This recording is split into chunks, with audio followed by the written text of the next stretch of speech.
First and foremost, Matt Bauscher, I'm super excited that you're here. There's so many things I want to talk to you about, man, and so many things that you have done, achieved, and not only that, you've always been a visionary. So thank you for taking your time to being on the Unstoppable show. I'm pumped. We go way back, and I'm excited, man. Well, first and foremost, you talk about we go way back. I really want you to explain how we first connected. I want you to give me a little bit of background so people who are watching the show, listening to it, I want them to understand our history and how long we've been connected, man. Over 20 years battling on the basketball court, going at it, talking trash, not backing down, who's going to win, and whoever won told the other person that they won. And, you had me outsized, and I was just, it was fun, man. Really, really good experiences growing up here and getting to play against, the caliber of you. Well, first and foremost, I appreciate that. But not only that, I mean, I just remember, there was a time when you were questioning your athleticism, right? I remember that. And I just remember you made the decision, and you're going to have to clarify. I think you went to Spokane Community College. Yep. Tell us a little bit about that experience first. I mean, I did really well in high school here, and I thought I was going to get all these college scholarships, and I kept checking the mail, and the letters weren't coming. Right. And the reality hit that no one wanted me, and it was hard for me. You first one in the gym, last one to leave, working, but not being good enough. And the reality is no one wanted me, and I needed to take I was crying in the coaches thing. What is all this hard work for? That victim mentality. Why me? Why am I not getting a scholarship? Why am I not getting to go to Boise State? Why will College of Idaho not give me a scholarship? Why did Idaho State say I'll never play at that level? Why me? Why me? Why? And I get away from Boise and I go up to Spokane, and we're going to 5 a.m. workouts. And Eric Hughes at the time is my head coach.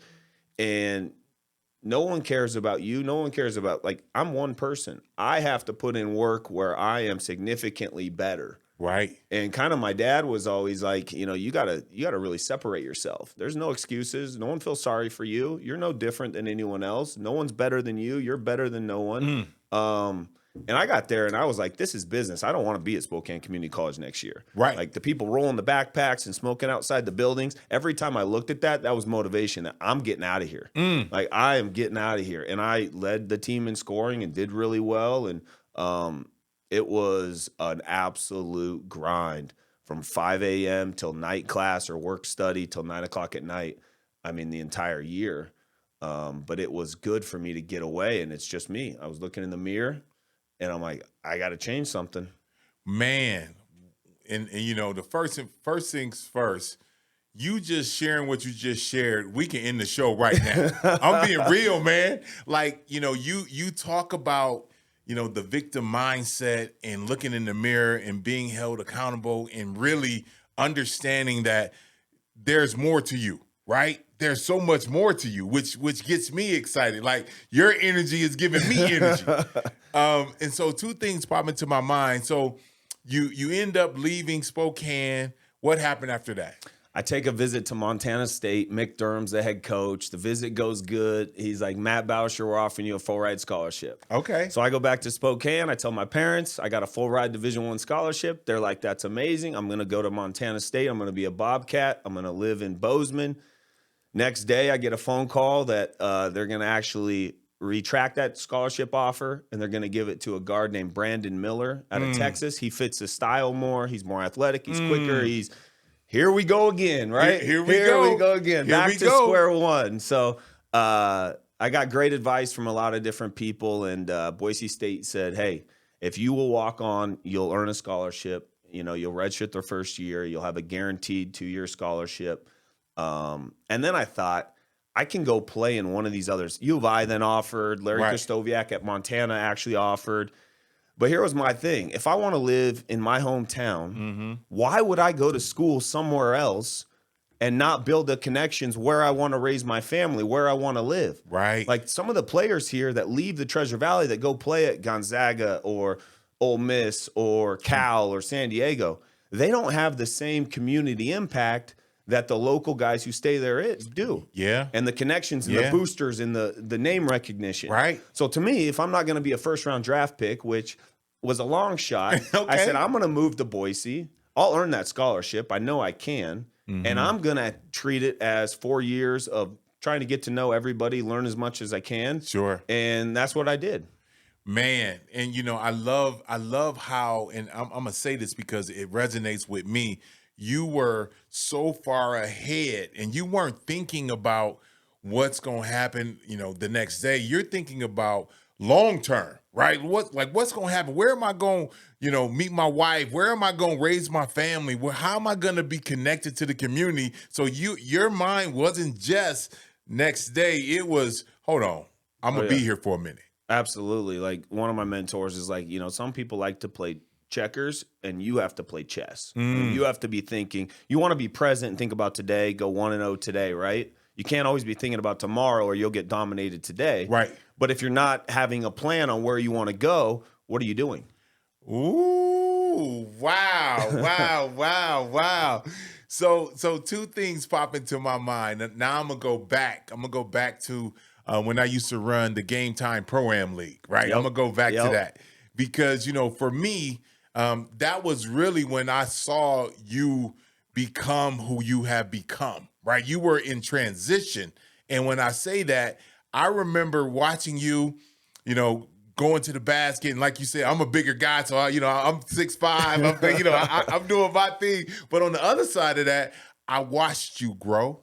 I watched you change. I watched you develop. And I watched you really tune in on what you needed to do to be successful. Talk about that for a second. Your mind will quit way before your body. Yes, sir. So I was the scrawny white kid that, weighed 170, 180 pounds. I wasn't physically strong. I got to Boise State, and these guys are putting their head at the rim, dunking between the legs. I said, how the hell am I going to get on the court? Right. So I said, I better be a really good defender, which people told me I couldn't guard a chair. So I'm like, how am I going to be a good defender? I got to get really strong in the weight room. So I became one of the strongest, probably the strongest guy on the team from a weight room perspective. I was benching 315 pounds. I was filling out. I have broad shoulders. It started to work. Defensively, I earned first team all defense in our conference as somebody who can't guard a chair. Wow. And more of that is mental, pushing yourself through crazy limits. I mean, I'll never forget running decks with Coach Pitt at Boise State, and I'd throw up every single time after. I put myself to where my hands are shaking. I know I went so far beyond what my mind said, quit. But once you won't quit and you run through it, your mind, then the second your mind tries to tell you to quit, it's already trained. You're not going to quit, right? It becomes like this this programming. And then I got the confidence, Sure. And then when the confidence, you're putting in the work, it gradually got, and I got more comfortable, and I really peaked in Europe much more than at Boise State from a basketball standpoint. Sure. Well, and we're going to get to the Europe piece because I remember we were playing at Meridian High School, right? And I remember I was on the opposite team, and I remember you going baseline, and I was thinking about jumping, and you just went to the basket and exploded and just dropped it into the hoop. And I thought, whoa, what just happened? And that to me said, Matt is a winner. That's the first thing that popped into my mind. I said, it doesn't matter what he's faced. He finds ways to overcome it. And not only overcome it, but just explode in it. Talk about what happened when you went to Europe. Give us a little rundown. Winning to me means more than any accolade. Today in business, in high school, we won a state championship. In college, we won the regular season. We won the tournament. In pro, I won a national championship. I won an MVP. We did EuroLeague where we were playing in Russia, in Istanbul, in Italy. I mean, we were everywhere. Winning is getting the most out of the people around you. Yes. Unless you're in a tennis or golf sport, which I did grow up playing tennis, but it's there's nothing better than winning. Absolutely. There's nothing better than winning in a competitive environment. I mean, it gets my blood going. It's the competitive, do whatever it takes to win. And I felt like I could always get the most out of the people around me that could get us to that victory. Sure. Well, and the powerful thing is So you've done it on the athletic court, and now this is what gets me excited about our conversation. Now you have one of the best, most engaged, most active real estate organizations in the state of Idaho. I mean, and people don't understand this, and I want to make sure I say this. Remember, I'm from Michigan.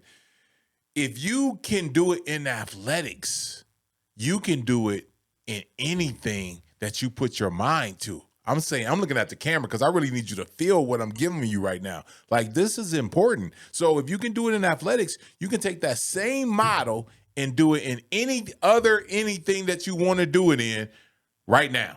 So talk about your organization and what you're currently doing, and maybe inform people on what you're doing.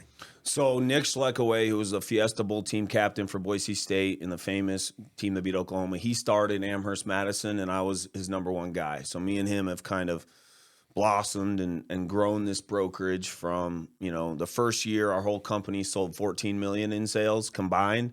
Last year we did $1.3 billion in sales, and that's just a local. Hold on.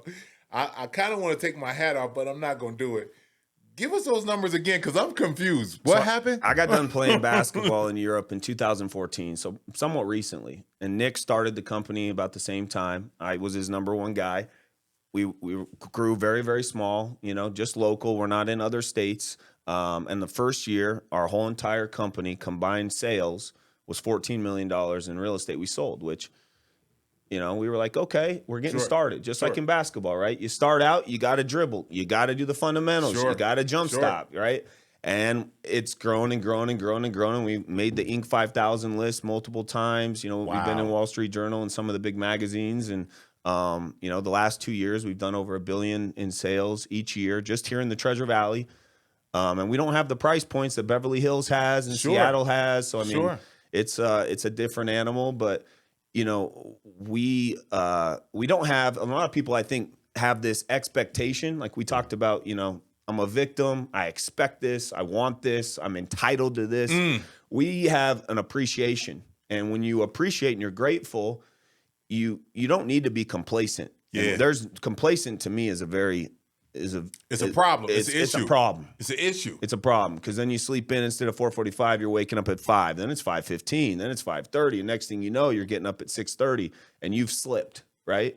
So we have a really an appreciation, and we share. I mean, we're in a 1099 world where our door's always open. I want to help you succeed. It's abundance, right? If I share, give, no one ever goes broke from giving. Man, that's powerful. No one ever goes broke from giving. And I love that, because that's the mindset that we should have. But unfortunately, everybody gets into me, self-interest. What's in it for me? How can I win? What's going to happen? How about you just be a servant, right? Yes. And give, and then it'll come back tenfold if you're willing to give. But most people don't understand that, because the world has confused us. We live in a time right now where, and you already know, we live in a time where what's in it for me? No question. How can I benefit from this? How about just do it because your heart says you should do it? And just being honest, one of my insecurities when I got into real estate I'd built a lot of good connections and relationships is I didn't want to call people and then be like, oh, Matt's calling because he wants something. He's a sales guy. He wants something. Right. And I'm getting, people are dodging my calls because I want something.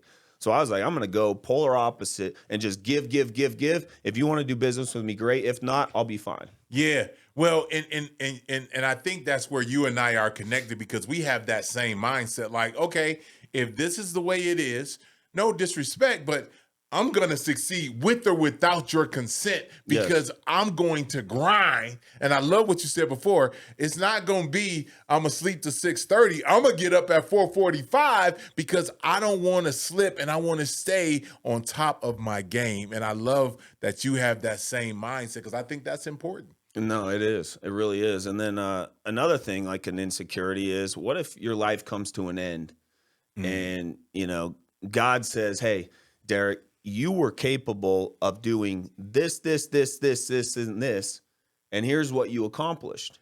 Ouch. How would that make you feel? Well, and I'm gonna go a step further, Matt, because you already know a little bit about my history. Yes. Like God has already gave me signs that I shouldn't even be doing this interview. You shouldn't be alive. Shouldn't even be talking to you right now. So for me, I'm very thankful and I'm very grateful that I get to interview you, because for me, I want to help people. At the end of the day, I want people to go, man, that was a powerful interview.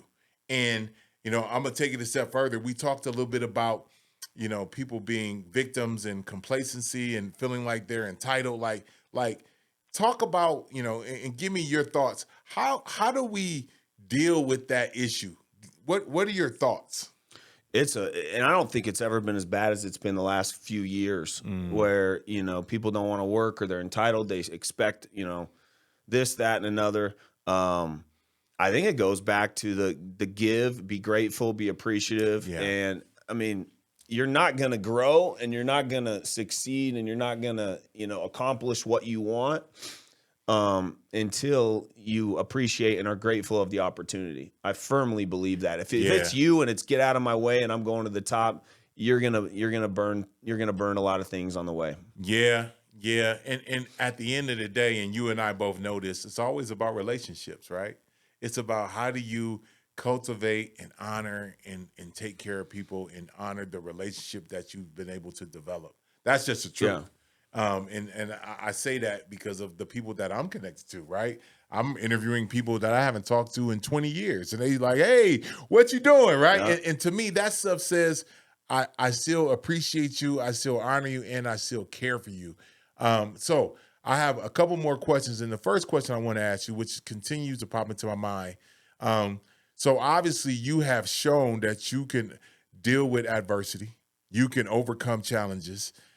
For the listening audience and the people that's watching this show, what would you tell the people that are watching this show so that they can get a takeaway from you?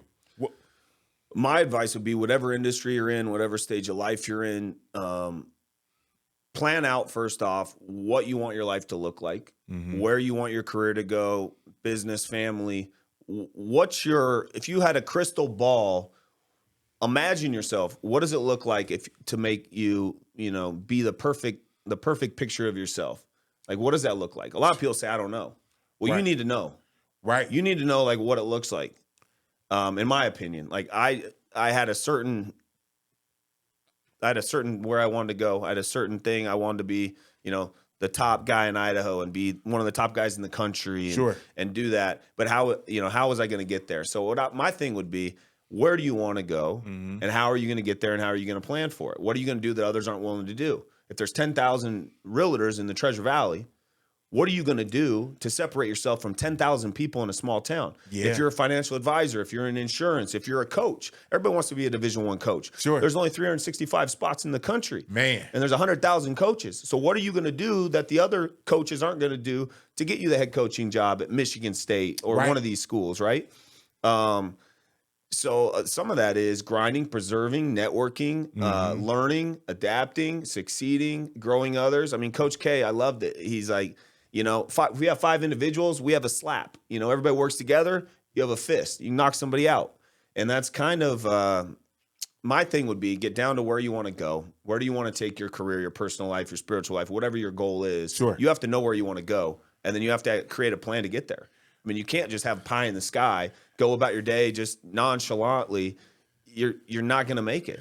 No, and I love that insight, and I think people who are watching this are going to feel that, because the truth is and what I'm hearing you say is you have to have a vision for your own personal life. You got to be able to see what you want to become in the future, and if you can see it, you can wake up in the morning and navigate to get there. Yeah. And that's really what it is. No question. If you want to be, if you want to be a motivational speaker, I'm going to be speaking, talking, meeting with people, going to talk to churches, camps, teams. I'm going to be everywhere you could imagine, meeting the people to try to get to be a motivational speaker and traveling the country. And I'm going to do more videos, more content, provide value for free, nonstop. And I'm going to be the bottom of the total pool of motivational speakers. And I'm going to grow myself up. And I'm going to meet a guy who's going to say, you need to talk to these guys, to that guy. Next thing you know, I'm on the motivational speaking path to get up there. You know, you want to get into broadcasting. It's whatever you want to get into,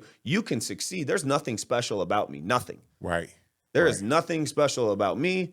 We all have capabilities that we don't even know. Sure. And I love what you're saying, because there's nothing special about me either. But the truth is we believe that we can do whatever we want to do because something was put into our spirit, into our heart, into our body that gives us the confidence that we can do whatever we want to do. We can do whatever we want to do. That's the one thing I want to teach my kids more than anything is they can do whatever they want to do. They're going to be confident. They're going to be kind. They're going to work harder than anybody. They're not going to take anything for granted. They're going to be very appreciative and grateful. Yeah. And they're going to be great kids who are going to give. And people are, I want them to be the leaders, and that's the kind of kids we want to raise. Right. Well, and that's going inside the home, that changes not only the home, but it changes the community, it changes the country, it changes everything, which is big, right? So, I don't really know what else to say. I mean, I just appreciate you. I appreciate your mindset. I appreciate your grind. And not only that, I just appreciate who you are. You are so much more than people, I don't think people really know because they don't have a relationship, but I know because I saw you when you were just a young man to who you are now. And I'm very thankful and I'm very grateful that you took time to come be a part of the Unstoppable podcast. Thanks for having me on. I'm a huge fan. Anything I can do moving forward, I'm here. So I appreciate you, Derek.